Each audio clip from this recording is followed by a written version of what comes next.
പിതാവിൻ്റെയും പുത്രൻ്റെയും പരിശുദ്ധാത്മാവിൻ്റെയും നാമത്തിൽ ആമേൻ. എൻ്റെ പ്രിയപ്പെട്ടവരെ, ഇന്ന് മാർച്ച് 14 ശനിയാഴ്ച. കർത്താവേ, നിന്റെ ഉന്നതമായ നാമത്തിന് സ്തോത്രം ചെയ്യും. കർത്താവേ, നിന്റെ വിശുദ്ധ പൗരോഹിത്യത്തെ മഹത്വപ്പെടുത്തണം. കർത്താവേ, സഭയിലുള്ള സാന്നിധ്യം പ്രകടമാക്കണം. 40 വർഷം അടിയനർപ്പിച്ച കൃപാന്റെ ബലത്തിൽ ഇന്ന് അങ്ങയുടെ മക്കളെ പ്രാർത്ഥന കൂടുന്ന എല്ലാ മക്കൾക്ക് വേണ്ടി പ്രാർത്ഥിക്കുകയാണ്.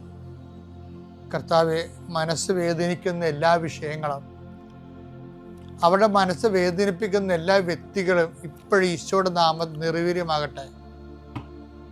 കർത്താവെ, മനസ്സ് വിഷമിപ്പിക്കുന്ന സാഹചര്യങ്ങൾ, ചെയ്തെടുക്കേണ്ട ഉത്തരവാദിത്തങ്ങൾ, മറ്റുള്ളവർ നമ്മളെ പഴി പറയാൻ സാധ്യതയുള്ള എല്ലാ വിഷയത്തിൻ്റെ മേലും കർത്താവിൻ്റെ കരുണ ചൊരിയുകയും നിങ്ങളെ കർത്താവ് ഇന്ന് നിലനിർത്തി തരികയും ചെയ്യട്ടെ.